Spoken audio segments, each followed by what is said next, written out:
नमस्कार, राजनीति में आपका स्वागत है। राजनीति में आज बात नागरिकता संशोधन विधेयक 2016 की।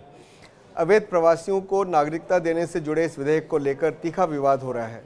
विवाद इतना है कि असम गण परिषद ने बीजेपी के साथ अपना गठबंधन खत्म कर दिया है।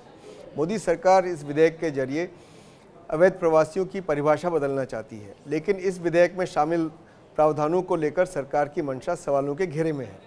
सवाल इसलिए क्योंकि विधेयक में मुसलमानों को छोड़कर बाकी धर्मों के लोगों को भारतीय नागरिकता देने के मामले में विशेष रियायत देने का प्रावधान है। विरोधी कह रहे हैं कि नागरिकता देने में धर्म के आधार पर भेदभाव किया जा रहा है। संविधान कहता है कि देश धर्मनिरपेक्ष है और धर्म के आधार पर किसी से भेदभाव नहीं किया जा सकता। ऐसे में सवाल ये कि क्या मोदी सरकार का ये कदम संविधान की मूल भावना से छेड़छाड़ है? इन सवालों पर चर्चा करने के लिए हमारे साथ 3 खास मेहमान हैं। हमारे साथ चर्चा में जुड़ रहे हैं जाने माने मानवाधिकार कार्यकर्ता तपन बोस। हमारे साथ चर्चा में शामिल हो रहे हैं बीजेपी का पक्ष रखने के लिए सांसद चिंतामणि मालवीय, और हमारे साथ जुड़ेंगे थोड़ी ही देर में AIUDF के राधेश्याम विश्वास जी, वो भी सांसद हैं। लेकिन चर्चा शुरू करने से पहले देखिए एक खास रिपोर्ट।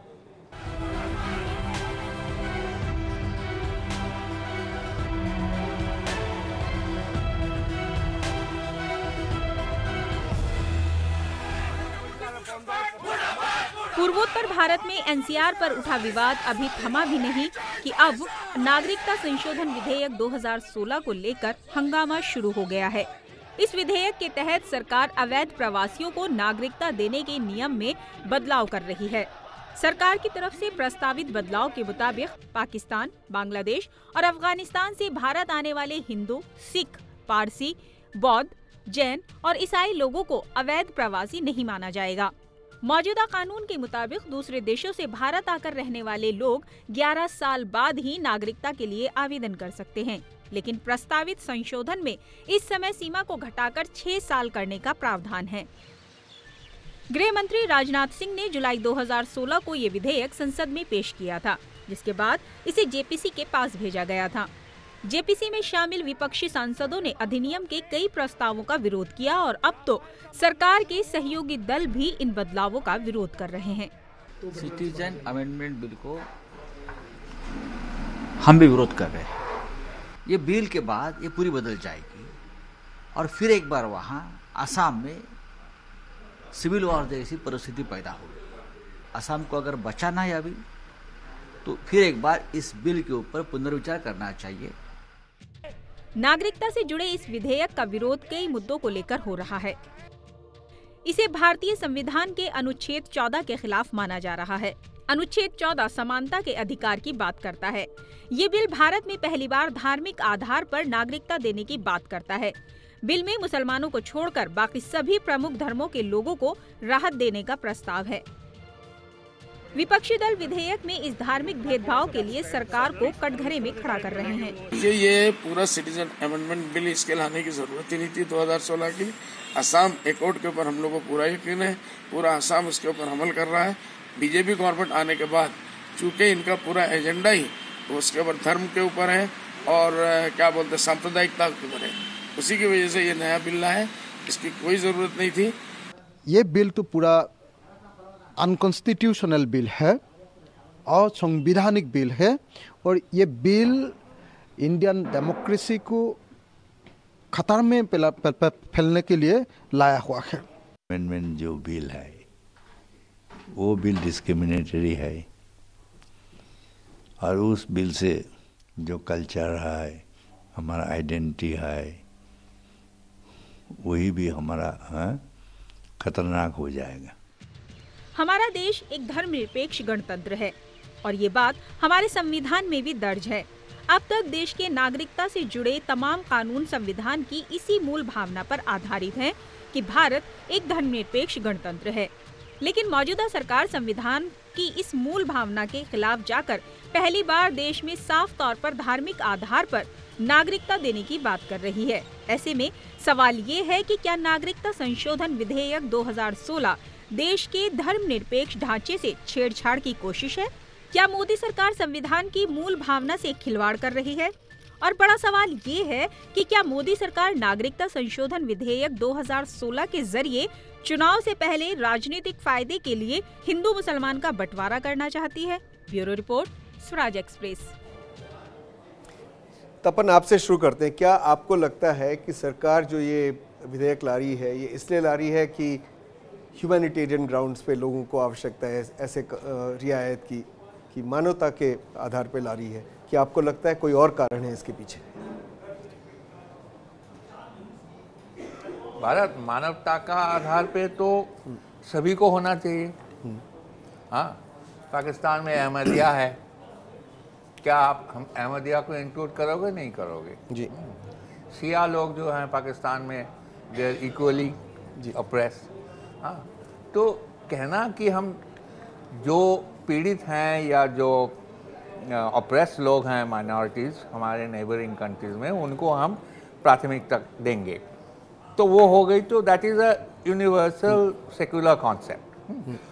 पर अब आप कहते हो कि हम सिर्फ हम मुसलमानों को नहीं देंगे, बाकी सबको देंगे, तो फिर तो ये धर्म के आधार में आ गए। तो हमारा संविधान जो है ये धर्मनिरपेक्षता का आधार पे है, और ये कानून जो है ये बिल्कुल उसके खिलाफ जाता है। ये तो लगता है कि जो हमने पहले कहा कि मुस्लिम लीग ने 2 नेशन थ्योरी लगा के हिंदुस्तान को तोड़ा, तो ये दोबारा एक दोहरा रहे हैं जो आखिर में वहीं पे ले जाएगा हमको। हाँ, तो ये तो it is a fundamentally wrong approach. हाँ, ये देश को फिर से तोड़ेगा। ठीक है, और बोलिए बोलिए। नहीं, ये इसके खिलाफ आवाज़ तो बहुत उठ रहा है, पर दूसरी बात यह है कि असम का जो मसला है उसको भी आप नज़रअंदाज नहीं कर सकते। असम में बहुत दिनों से एक Assamese cultural identity, linguistic identity को लेके झगड़ा है, जो कि असम में असमी स्पीकिंग और बंगाली स्पीकिंग लोगों के बीच में है। और अब जो एक लिंग्विस्टिक आधार पे जो झगड़ा था पहले, अब वो एक रिलीजियस उस पे आ जाएगा। असम की बात अभी करेंगे 2 मिनट में। चिंतामणि जी, मैं आपसे पूछना चाहता हूँ कि यदि सरकार रियायती देना चाहती थी नागरिकता कानून में, तो केवल हिंदू, सिख, बौद्ध, जैन और पारसी और ईसाइयों को ही क्यों दिया? क्योंकि जैसे कि आपने सुना रिपोर्ट में भी पहले कि भारत धर्मनिरपेक्ष राष्ट्र है, तो धर्म के नाम पर आप भेदभाव क्यों कर रहे हैं? रियायत देनी है तो सबको दीजिए। देखिए, ये देश सन 1947 में नहीं बना है। ये देश बहुत पुराना है, और इस देश की परिसीमा में कभी बांग्लादेश भी था, कभी पाकिस्तान भी था। देश का विभाजन धार्मिक आधार पे हुआ, लेकिन जो हिंदू सिख वहाँ रह गए हैं, जैन रह गए, बौद्ध रह गए, वो उन्होंने सोचा कि ये पाकिस्तान बना है तो ये एक सेक्युलर देश होगा। स्वयं जिन्ना ने कहा था कि हम सेक्युलर देश रहेंगे और अब धार्मिक भेदभाव हम नहीं करेंगे, लेकिन वैसा नहीं हो पाया। जहां 20%, 22% हिंदू थे, वहां मात्र 2% हिंदू रह गए हैं। ये मानवाधिकार आदि, यहाँ मानवाधिकार की बात करते हैं, वास्तव में ये दानवाधिकारवादी हैं, क्योंकि ये हमेशा आतंकवादियों का समर्थन करते हैं, अतिवादियों का समर्थन करते हैं। इनको पाकिस्तान में जो हिंदू भी सिख बेचारे परेशान हैं, उनकी बेटियां उठाई जा रही है, उनके पास काम धंधे नहीं है, उनको नौकरियां नहीं है, उनका जो नारकी जीवन है, और वो केवल धार्मिक आधारों पर, ये यहाँ बैठ करके धर्मनिरपेक्षता की बात कर रहे हैं, वह धार्मिक आधारों पर ही उनको सताया जा रहा है। वही बात बांग्लादेश में है। जब बांग्लादेश बना, भारत ने बांग्लादेश बनाने में सहयोग किया, लेकिन हम देखते हैं कि बांग्लादेश ने प्रारंभ में तो कहा कि हम एक धर्मनिरपेक्ष राष्ट्र होंगे, लेकिन सबसे ज़्यादा अगर अल्पसंख्यकों का दोहन है, वहाँ धर्मांतरण है, वहाँ शोषण है, तो बांग्लादेश में है। ऐसी स्थिति में इन्हें मानवीय आधार में, अगर ये सच्चे मानवाधिकारवादी हैं, तो जो शोषित है, जो पीड़ित है, जो परेशान है, उनके मानवाधिकार की बात की जानी चाहिए। और ये केवल आसाम का विषय नहीं है, ये विषय तो पंजाब में भी है, बहुत सारे पंजाबी आए हुए हैं, ये विषय तो दिल्ली का भी है, ये विषय तो राजस्थान का भी है, और पूरे देश का है। और हिंदुओं का देश केवल एकमात्र यही है जहाँ हिंदू, बौद्ध, सिख, और उसमें तो क्रिश्चियन भी शामिल है। अगर धार्मिक आधार पर होता तो क्रिश्चियन क्यों? हम सब जानते हैं कि जब मुसलमान इस देश में आता है तो वो अपनी डेमोग्राफी बढ़ाने की बात करता है, वो इस देश के विभाजन की बात करता है। किसी ईसाई ने विभाजन की बात करी है, किसी बौद्ध ने विभाजन की बात करी है, किसी हिंदू ने विभाजन की बात करी है। ठीक है, मैं समझ रहा हूं आपकी बात, लेकिन ऐसा है ना, ऐसे आप तपन बोस को ही खाली एड्रेस मत करिए मानवाधिकार कार्यकर्ता के रूप में, पूरा देश आपकी बात सुन रहा है। तो मैं तपन से पूछता हूं कि तपन, इनका कहना है ये देश सन 47 में नहीं बना, लेकिन मेरा मानना है कि भारत जिसको हम भारत मानते हैं आज, वो सन 47 में बना। उसके बाद हमारे कॉन्स्टिट्यूशन ने, संविधान ने उसको ठीक से परिभाषित किया। लेकिन हमारी संविधान की धारा 14 कहती है कि समान अधिकार से कोई भी डिसीजन होना चाहिए। तो मैं आपसे पूछता हूं तपन कि क्या कारण है कि ये कह रहे हैं कि किसी की बेटियां उठाई जाती हैं, किसी के पाकिस्तान में शियाओं के ऊपर बम फेंके जा रहे हैं, अहमदियाओं को उनके यहाँ कोई मृत्यु हो जाती है तो उसको दफन नहीं करने देते। और भी पास पड़ोस के हमारे देश हैं। चीन में देखिए कैसे मुसलमानों को तंग किया जाता है, म्यांमार में देखिए कैसे तंग किया जाता है।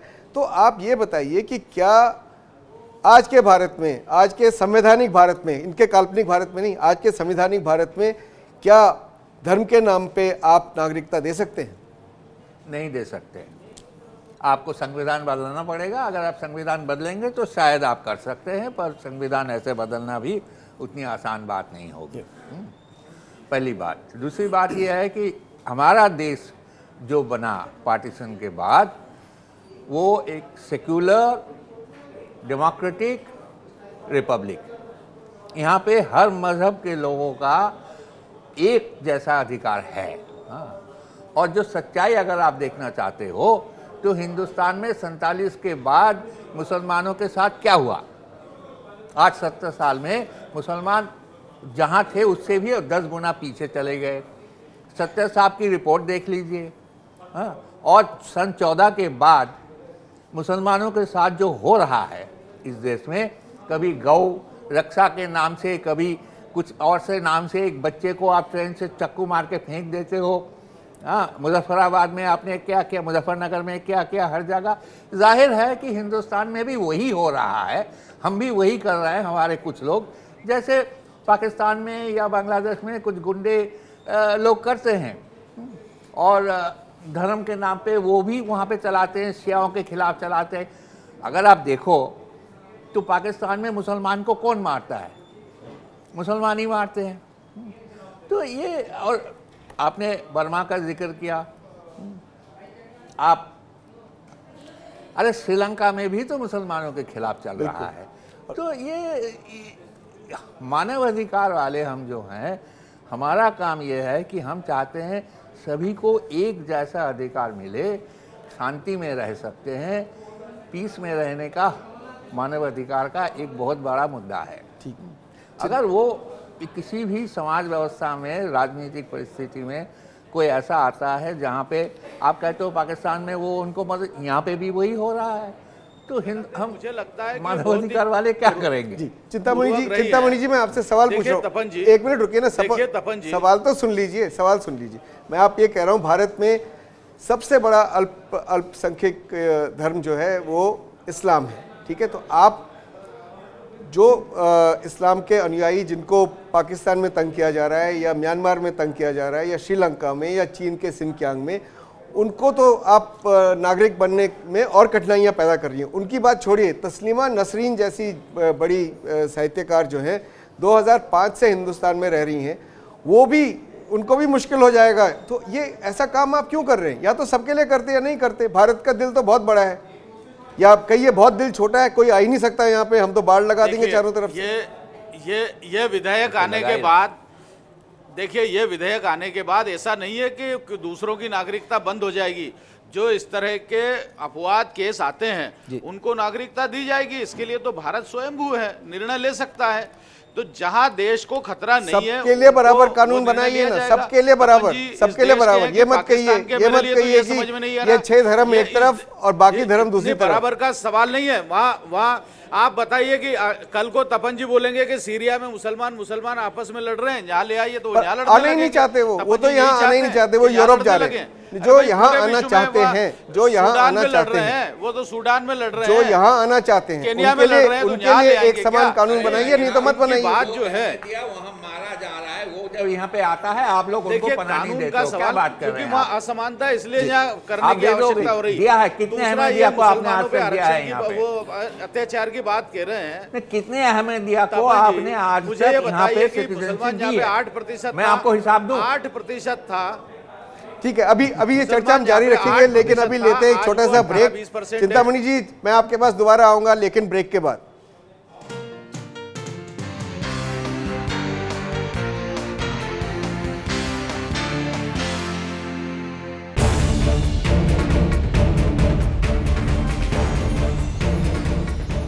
खेती किसानी और ग्रामीण भारत की खबरें लेकर मैं अनिका आर्यन हाजिर हूं।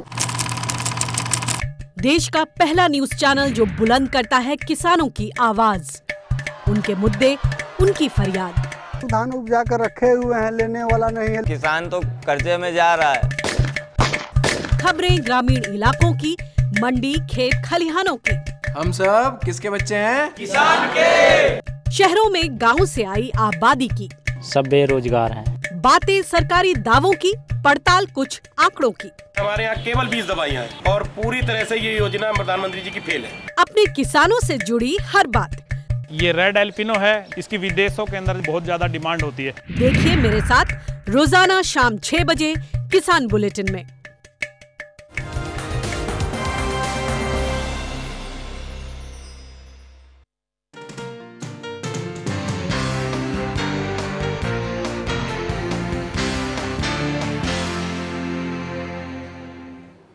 इस चर्चा में फिर से आपका स्वागत है। हम बात कर रहे हैं नागरिकता संविधान विधेयक की, जिसमें सरकार नागरिकता के कानून में रियायत देने की बात कर रही है, लेकिन कुछ धर्म के लोगों के लिए।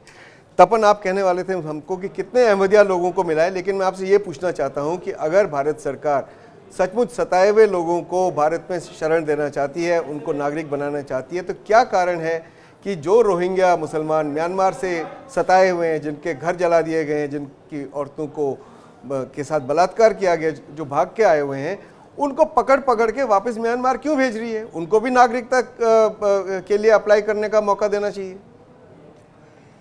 भाई कारण तो एक ही है कि वो मुसलमान है, और तो कोई रीज़न नहीं है। हाँ, ये देश है जहाँ पे शरणार्थियों को पनाह देने का बहुत पुराना एक रिवाज है। हाँ, इंडिया ने रेफ्यूजी कन्वेंशन साइन नहीं की, पर इंडिया का नाम है दुनिया भर में कि यहाँ पे जो भी शरणार्थी आते हैं उनको पनाह मिलता है।